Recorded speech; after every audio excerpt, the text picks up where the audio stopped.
saw in the room upstairs. She is alive. It is the ghost. Dimitri, who is this? Angelique.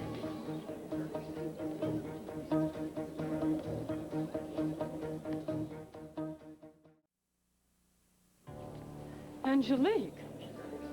But she's dead. Isn't she dead, Dimitri? Dimitri, you told me she was dead. She's not moving. I told you there was a corpse. Marick is a murderer. Erica, no. It's got to be there's got to be some explanation. Look at her. That's why we couldn't find her in Vienna. She was here. Yes, you're right. It can't be. Dimitri said she was dead, and Helga was in mourning. Well, I'm sorry, Mimi. There's proof. Living, breathing proof. Your boss is a liar.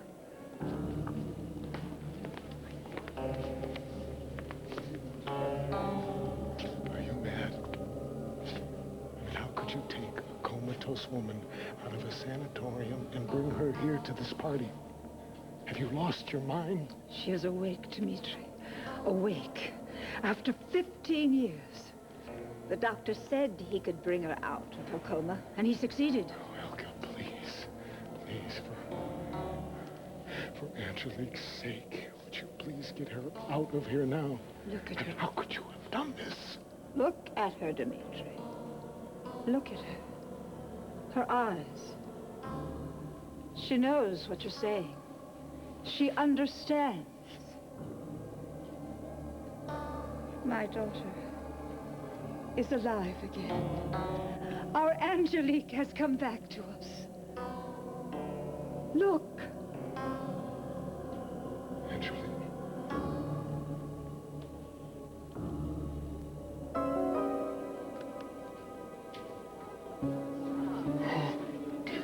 God. See, Mom, I told you she's back. Timmy? There is a ghost.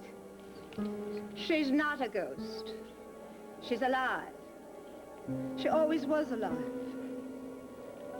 I knew her life was not finished. Going away so young. I brought her back from the dead. Helga. I knew she would always return here to Wildwind, where she belongs. Helga, stop. Enough. Why isn't she moving? What's going on, Mom? Timmy, it's time to go. Now? Yes. What about Mom? All right, she'll be all right. But I want to Please, stay. honey, come on. What about Harold? We'll go and get him. Come on. We'll wait in the car. All right. Everything's all right. I told you so. Don't be afraid. You're home. Remember Wildwind? The house? Your ballroom.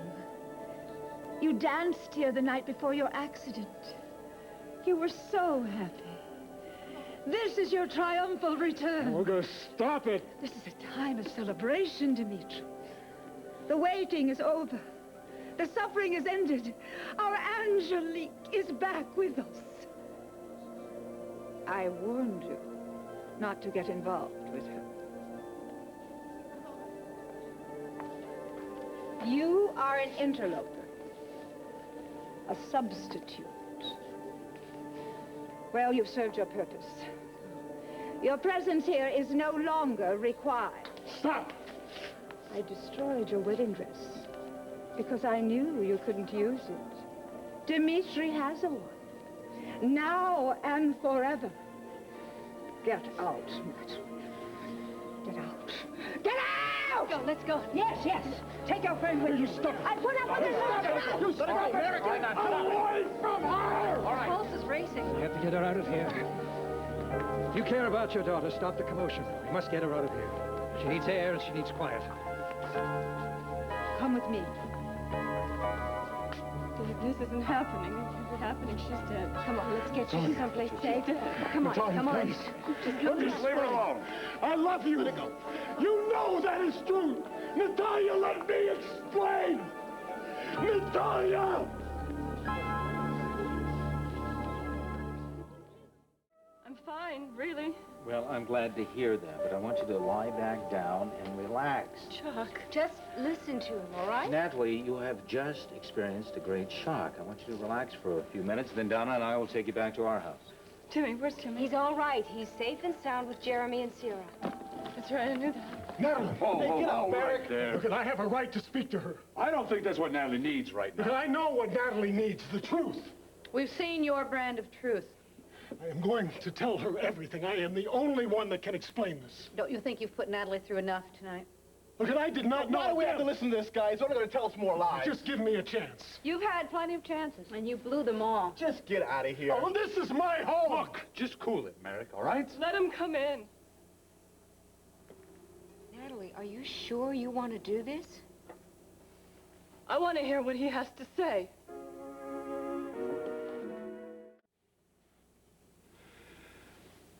Look, Angelique's accident resulted in a coma. I took her to every specialist, and none of them could reverse her condition. I finally took her to Dr. Senf in Vienna, one of the world's so-called experts, and he, too, said that her condition was hopeless. Why did you Natalie, please, try to understand. We were newlyweds. We were very much in love. Now, having Angelique lie there week after week, immobile, emotionless, suspended between life and death with no hope of change.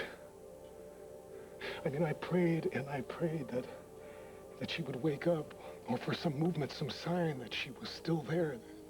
There was nothing. And the weeks became months. I was hounded by my friends, my business associates, even strangers. They all professed concern, but none of them knew whether condolences or get-well wishes were in order. And then there was the press. Oh boy, the press lapped up our tragedy and they transformed it. They snuck into our home, my business offices, even into her hospital room.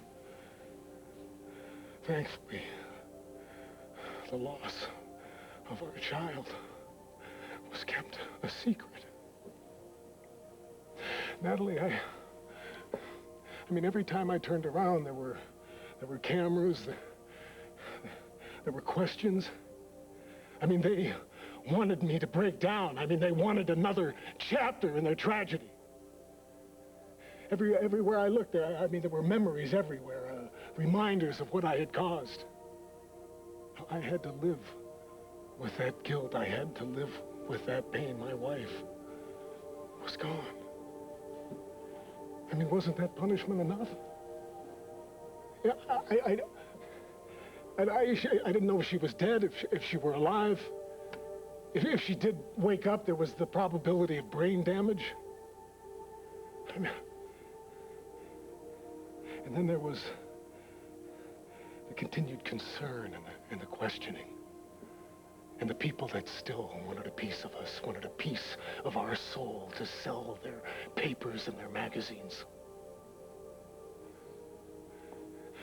So, I had Angelique declared dead to protect her, Helga, and myself. I mean, it was the only solution. And it really wasn't a lie. Oh, come on. No, it wasn't. I had made a decision. To me, Angelique was dead. Now, if I could make the world believe that, then possibly I could grieve for her and accept the inevitability that she was gone from me forever. So you had Dr. Senf sign a fraudulent death certificate? Yes, he understood my reasons, yeah. Angelique's condition never altered. I made sure that she received the finest care.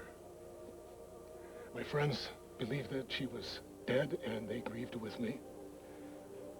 Only Helga and Senf knew the truth. I mourned Angelique's death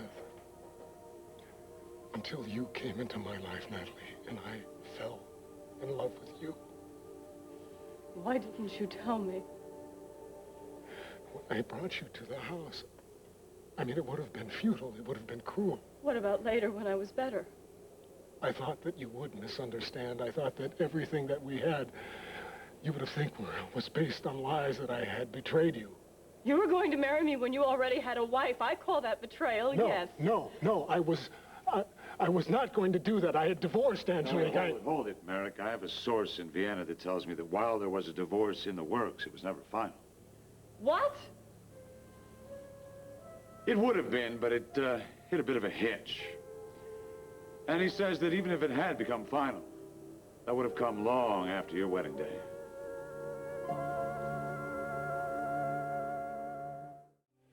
That's not true. I don't know where you got your information, I got Montgomery. information from a very reliable, very impeccable source. Yeah, well, he was wrong. My attorney was working things out. I would have been divorced and legally free to marry Natalie as planned. Even if that were so, it seems to me that this divorce is up for grabs now. What are you talking about? You filed against Angelique when she was comatose. She couldn't fight it. Well, she's no longer comatose. That's obvious, and she has every right to contest this divorce. Seems to me, after what we've all seen tonight, that you may be in for another hitch. I have to get out of here. No, Natalie, wait. No, please. Just listen to me. Settle this. I will be divorced, and we can be married.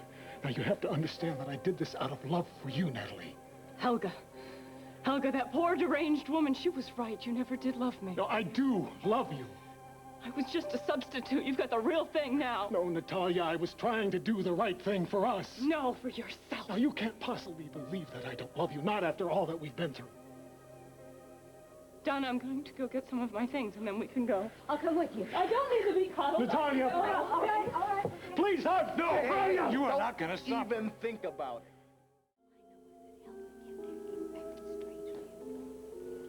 Honey, excuse me. I think you ought to check on her, see how she's doing. It's a good idea. Excuse me.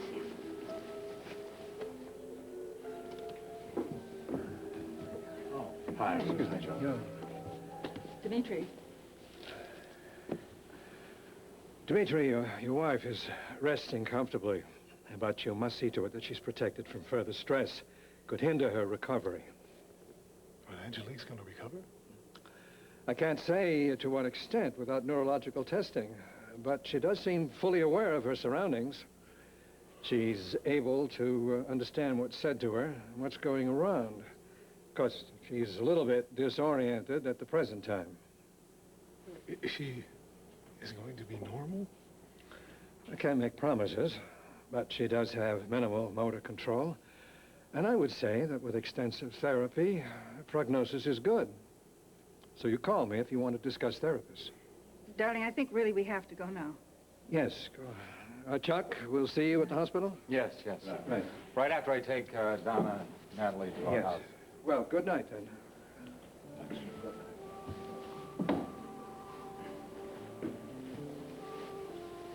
I'm sorry. Are you?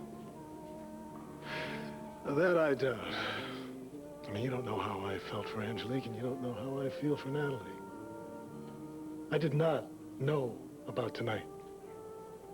I mean, to see the look on Angelique's face, to see her looking at me for the first time in 15 years, tonight, of all nights. Natalie's gone.